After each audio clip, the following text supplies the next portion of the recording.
Good evening. Thank you so much for joining us at this UNSW Business School's Meet the Masters Data Analytics and Ethics session. My name is Kristen Bersatano. I'm the Senior Recruitment Product Manager at UNSW and will be your MC for this event tonight. We are absolutely delighted to have you join us. By attending this session, you are setting yourselves up for future career success. Tonight, you will gain insights into the analytics industry and the types of postgraduate programs we offer at UNSW Business School. Before we begin, I would like to acknowledge the Bejigal people that are the traditional custodians of this land. I would also like to pay my respects to the elders, both past and present, and extend that respect to other Aboriginal and Torres Strait Islanders who are present here today. A little bit of housekeeping. If at any stage you lose the audio or video, it may be that you have accidentally paused the event. If this happens, just click play to resume. Additionally, if you leave the event due to connectivity issues, you can click the link in your email to return. I'm sure that you will have lots of questions about commencing your studies and questions that will also come up during the session this evening. I ask that you respect all views shared, and if you would like to ask any questions, please do so through the Q&A box on your screen. I'd also like to note that during these challenging times, UNSW remains dedicated to providing a world-class education for all of our students. Our top priority is supporting students and staff during this period, and we have moved all of our courses online to be delivered digitally to avoid digital disruptions to study. Now, let's run through this evening's session so you know what to expect. Firstly, you'll hear from Academic Director, Postgraduate Programs at UNSW Business School, Associate Professor Tracy Wilcox, who will be presenting on data analytics and ethics. Then we will be having a live Q&A, so make sure you submit your questions for our presenter. And now it's my pleasure to hand over to Tracy to commence this evening's Meet the Master session. Welcome, Tracy. Thank you, Kristen. I'm absolutely delighted to be here. And as Kristen said, I'm the Academic Director for Postgraduate Programs here at UNSW Business School. And I think I have the best job in the world because I get to meet postgraduate students from all around the world. But my other passion is ethics, and I teach ethics and have been teaching ethics for quite some time. And I'm currently teaching a course in data and ethics. So I was really excited to come and talk to you today about why ethics is important in data analytics. We live in a data society. In 2016, some research was done that found that there were 26 quintillion data records created every day, and that was 4 years ago. Imagine how many there are now.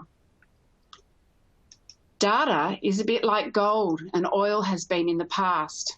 It's a valuable commodity. And just like gold and oil, we've got nations and corporations and all kinds of institutions clamoring for the use of data for their own purposes.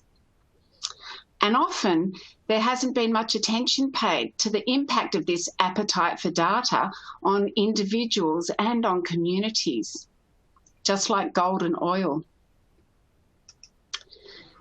We know now that data has an impact on nearly every domain of our lives. Think about financial transactions or credit ratings. Think about medical diagnosis, medical research, and healthcare. Data is a part of all of that. Think about climate modelling. Think about elder care, and we've seen how important that is in the COVID crisis. Data is used to think about smart cities. It's used in crime prevention and policing.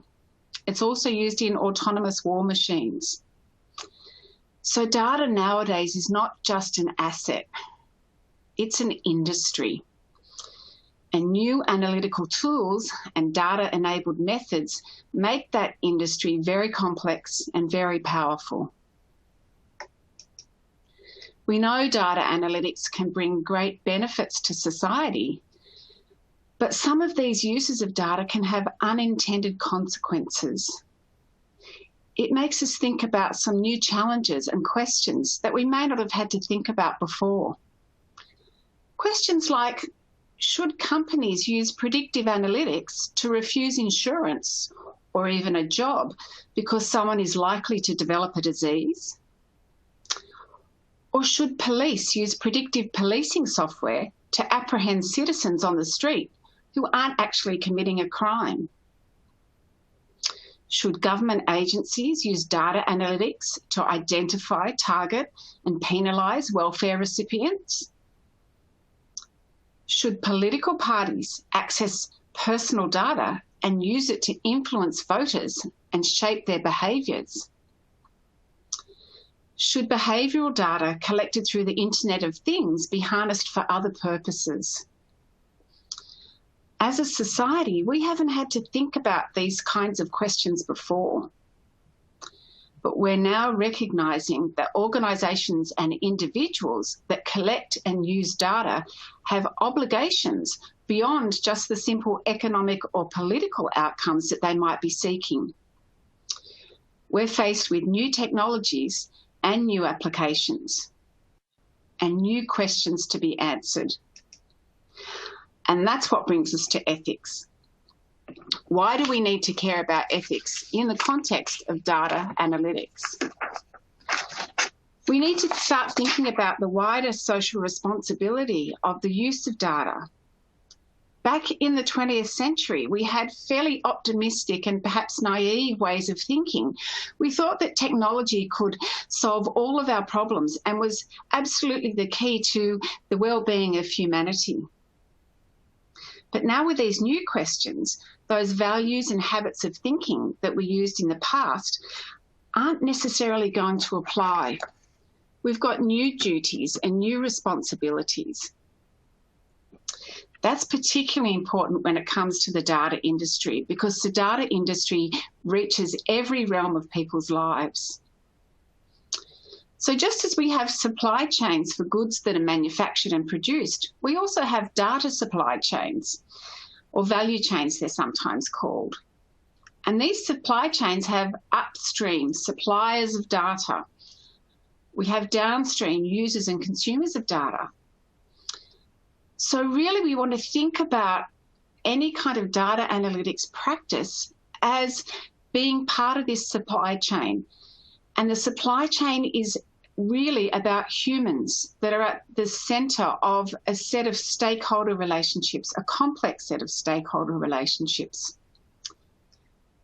In these relationships, though, power is not equally shared. If you think about a data subject, somebody who has their data collected, do they have the same power as the person who's going to use that data, consume it, transform it, or store it? Some stakeholders bring a lot of knowledge and power to the table, while others, such as data subjects, may have little knowledge or power over the way their data is used. And we've seen that with some of the social media data use questions, for example, with Facebook and Twitter. Technology such as machine learning or predictive analytics might be seen as ethically neutral, but all of that technology has embedded values. Even a decision to adopt this technology has at its heart a decision to adopt these values. So if you want to collect, for example, close and constant employee data or carry out surveillance on your employees, you might do that because you feel that employees can't be trusted. That's a value. Or you might believe that close monitoring of your employees will make them work harder. That's a value as well. Views like these reflect a particular set of assumptions and values. They are not facts. So really, the use of data and the use of data analytics, whatever you choose to use it for, is going to be reflecting these values. Let's think about the use of algorithms and machine learning for a moment. We're now living in a world where decisions and choices that were previously left to humans are being delegated to algorithms. And those algorithms decide how data should be interpreted and what actions should be taken. We've got pretty high expectations, and we trust algorithms when we automate data mining and interpretation. But let's stop for a minute and think about how algorithms are actually created and used. It's as much about trial and error tinkering and off-the-cuff decisions by the developers of those algorithms. And the design and development of those algorithms are a reflection of the values and preferences of those who build them. We've seen this, for example, in the way that algorithms have been used in employment applications and in sifting through employment applications, where the inbuilt biases and experiences of those who were developing them actually meant that there were biases and patterns in the way that those algorithms made decisions. The way that data is processed and packaged nowadays is essentially a black box. It's very difficult to unbox machine learning and unbox algorithms and make them transparent to stakeholders. They're opaque. And if you think about it, humans are pretty good at identifying and correcting our own mistakes. But what about algorithms? What about machine learning? Algorithms can make generally reliable decisions, but they're subjective and they're not necessarily correct. They're based on complex rules. What machine learning does is it can multiply the speed and effect of mistakes. So we're seeing this increasing complexity and autonomy of algorithms, including AI, including artificial agents such as internet bots, and especially in the case of machine learning applications. Algorithms can and do make errors, and those errors can impact on people's lives. What if you're labelled a future criminal, but you're not? We know, for example, that facial recognition algorithms are quite good at identifying white males, and they regularly misidentify black females. The Centrelink Robodebt issue in Australia is a prime example of algorithmic impact on members of the public. There were flaws in the assumptions used. There were flaws in the way that human checking and issue resolution weren't built into the process. And we saw hundreds of people who were placed into great hardship and stress as a result of those decisions. There are so many issues like these that we need to think about. Issues like, should companies be allowed to base their hiring decisions on models? If each company used the same type of model, it might exclude minorities and reinforce other kinds of biases. Should models containing human data may be open to public scrutiny? I think that's a really important question. And we saw in the Robodebt issue that it wasn't until public scrutiny actually took place that the flaws in the processes were actually exposed. Another question is, should models containing human data be constructed using explainable models? Should we make sure that if human data is used, there's no deep learning models? Everything has to be understandable and explainable. These are the kinds of questions that we think about when we put ethics on the table. The Data Society suggests both a promising future for humanity, but also one that is not so promising. Ethics brings us to questions about what is good and right for human beings and more broadly for the natural environment. Ethics means that we start thinking about, what do concepts like justice or privacy or voice mean? The aim of ethical thinking is to discover what ought to be, rather than simply describing what is or predicting what will probably happen. For example, various apps can collect and sell app users' location data, but should they? Ethics is a way of thinking about whether decisions or actions are right or wrong. But I want to talk to you about what ethics is and what ethics isn't. Ethics is not the same as the law. Ethics and the law are not equivalent. Legislation will typically reflect a society's ideals and values at a particular time in place. But we know the law can be slow to change and often only reflects the values and norms of those in positions of power. The other thing is that legislation is generally reactive, and laws are often triggered by problems that have already occurred, for better or for worse. We know that's the case when it comes to data analytics. Following the law may not be all there is to being ethical. We also know that there are things that are clearly ethical but not legal, and clearly legal but not ethical. The second thing that ethics isn't is that ethics is not the same as values. Values are what society considers important. They are influential and they form a part of our ethical thinking, but they're not all there is to ethics. What happens when there are conflicts between values, like privacy and progress? When values are in conflict, this gives rise to ethical dilemmas that we need to think through.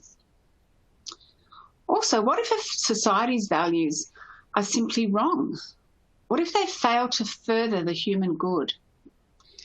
Think about in the past, society in general, back in the 1600s and 1700s and 1800s, Western society thought that slavery was a good thing and it was absolutely essential for economic progress.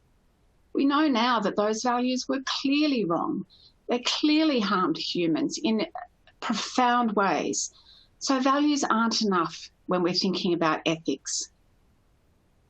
And finally, ethics is not the same as standards. And again, this is important in a data analytics context. Standards can codify the accepted way of doing things, certainly, but there'll always be loopholes. And exploiting those loopholes or those grey areas in standards may not be ethical. Ethical issues are complex and difficult, and they can't necessarily be captured unambiguously in a simple rule or a standard. They're a good idea, but we need more than that with ethics. So when we think about ethics, we start to think about things like rights, privacy, justice, duties, stakeholders. We start to think about the intended and unintended consequences of our decisions. And we bring to the foreground questions like, how do we ensure well-being for people? How do we ensure human flourishing? How do we share the benefits and the power that comes from data science more fairly? There have been a number of people that have thought quite hard about this in the context of data analytics. Luciano Floridi is one of the most prominent thinkers in this area. And him and some colleagues came up with some principles of data ethics that I think really help us to think about the issue of ethics and analytics a little bit more carefully. What they argued was that these principles should be followed whenever we are practicing data use, data transfer, data storage, and data analytics. The first four of the principles come from bioethics, but they apply to the data world just as well. So the first principle is what we call beneficence. Is our data use promoting well-being? Is it advancing human flourishing? Is it preserving dignity? Is it sustaining the planet? This first principle says, is the data being used for good purpose? That's an important one. The second principle is non-maleficence. It's that old medical saying, do no harm. Can we ensure that we're not harming people through invading their privacy, their security? There's also this idea of a capability caution that is a little bit like the precautionary principle in sustainability. It's putting limits on future capabilities of what AI and data analytics can do. Just because we can do something doesn't mean we should do it, because if we do it, it might cause harm. So that's the second principle. The third principle is also really important in the data context, and that is autonomy. People have to have the power to decide whether and how their data is used. They have to decide whether they like the purpose for which their data is used, and this comes from medical research again. But also remember this capacity to decide and to decide and to decide again. Is it distributed equally across society? Does everybody have what they need to be able to decide? Does everybody understand the situation sufficiently to be able to give consent? This brings us to justice. Justice is about promoting prosperity for all so that everybody's concerns, their needs and their capabilities are considered and advanced. It's about preserving solidarity across all stakeholders. Those 4 principles come from medical research and bioethics. The last principle particularly relates to data analytics, and that's what we call explicability. It's a bit of a mouthful, but what it means is, can we create a situation, open up that black box of machine learning, make what is opaque transparent, through ensuring that the average stakeholder in the data supply chain can understand and make sense of what's going on. And we can be accountable for the decisions that are made in, for example, a machine learning situation. It's an understanding of how the AI works, and it's an accountability to stakeholders. Because as Luciano Floridi says, AI's predictive power and that relentless nudging that happens to try and shape our behaviour, even if it's unintentional, should be at the service of human self-determination, and it should foster social cohesion and not undermine human dignity or human flourishing. These are all big ideas, but let's remember this is a big industry that has a big effect on the day-to-day lives of so many people. So ethics is about asking these questions and taking the time to think through some answers. It's about not necessarily coming up with a right answer, but coming up with the best answer for the most people. It's about asking, what is the greatest good for the greater number of people? How can we ensure that these principles are followed? How can we make sure that we are following our duty as somebody who uses and manipulates data? So let's think for a moment about the recently introduced COVID tracing app, and other countries have also introduced similar apps. It's very topical because we are in the middle of a pandemic and we need to be able to trace in order to minimise second and third waves. So if we wanted to ask ourselves the question, is it ethical? We need to ask questions like, who are the stakeholders in this app situation and how are they affected?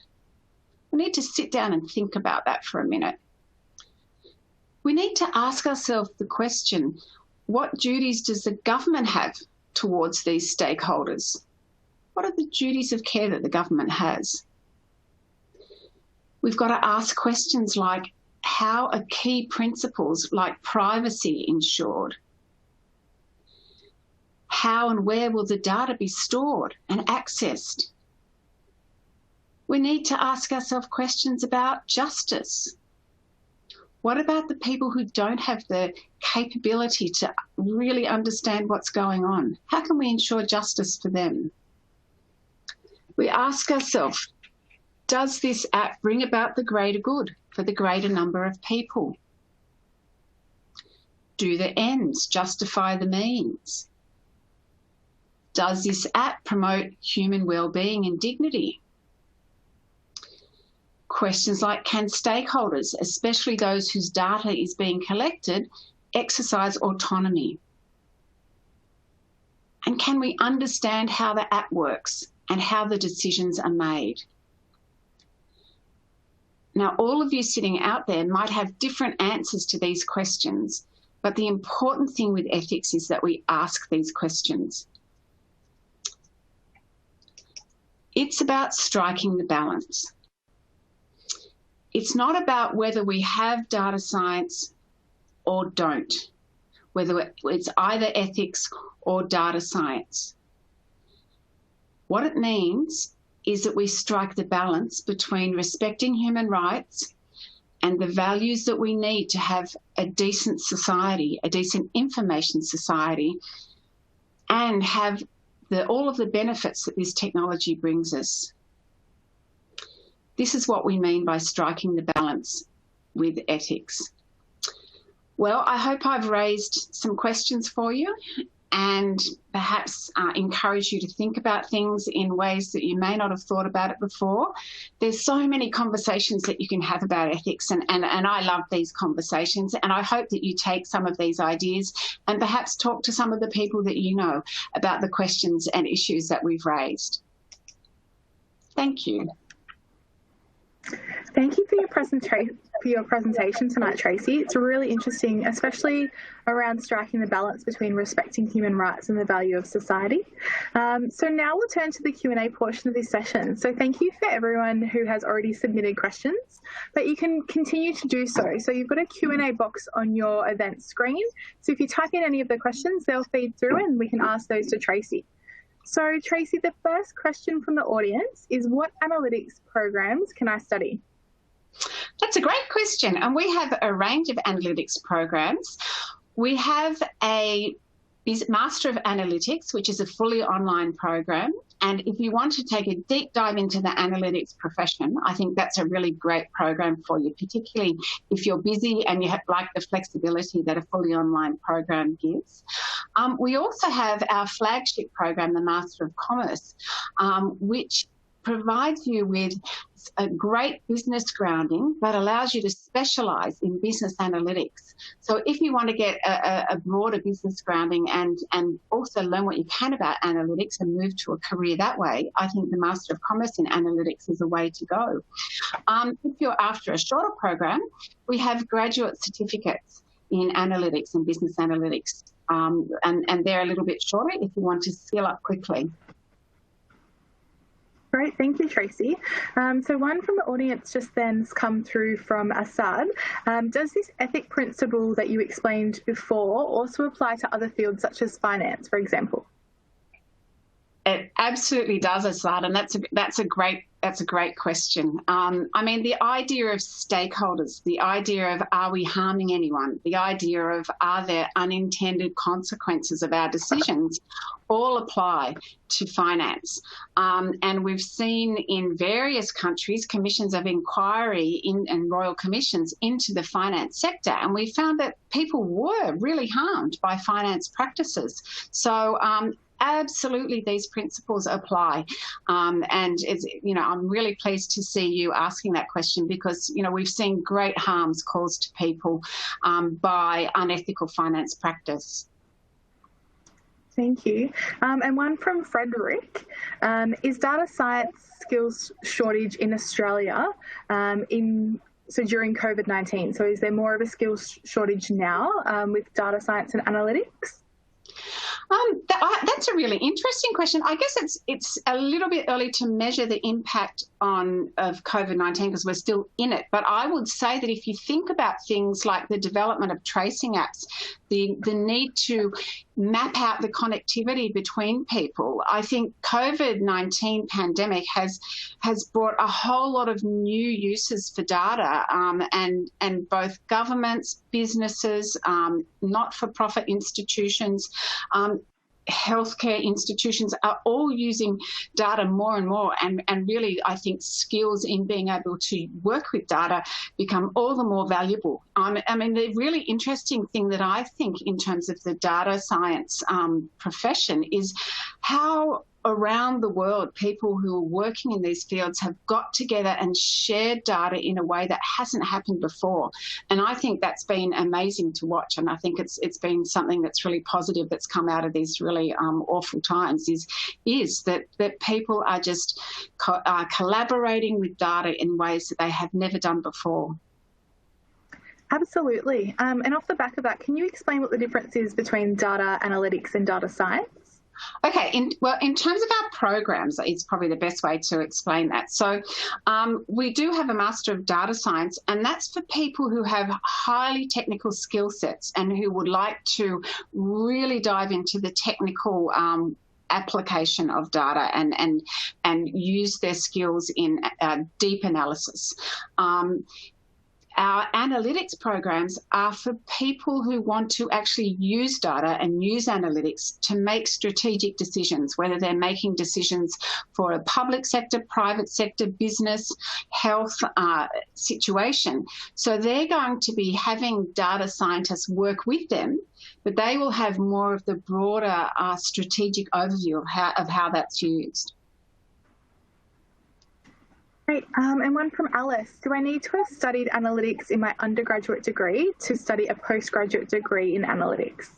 Good question, Alice. Absolutely not. Our postgraduate programs do not require any prior knowledge in analytics. So we have a very technical Master of Data Science that does, but our Master of Analytics and our Master of Commerce in Business Analytics do not require any prior knowledge. And in fact, more than half of our students come into those programs without prior knowledge. It's a way for them to reset their careers and have a career change, if you like. Thank you, Tracy. And another question, what is the intake for classes? Sorry, I didn't quite hear that, Kristen. Sorry, when is the next intake for classes, for postgraduate classes? Okay, so we have a term 3 intake, which is later on this year for the Master of Commerce. And for the Master of Analytics, we have 6 intakes a year. So there will be another intake quite soon. So it depends on which program you'd like to study and where you're studying, I guess. Wonderful. Well, I think that brings us to the end of the Business Schools Meet the Masters session tonight. So if you have any additional questions or would like to know any more, you can visit our UNSW Business School website and follow us across the listed social media channels. I would like to again thank our presenter Tracy for this evening's session. I know I learnt some valuable insights on data analytics and ethics, and I really hope you've taken away some information to help you prepare for your future postgraduate journey too. Also, a big thank you to everyone who logged on to this event. We really look forward to welcoming you into the business school community. Thank you. Thanks, everyone.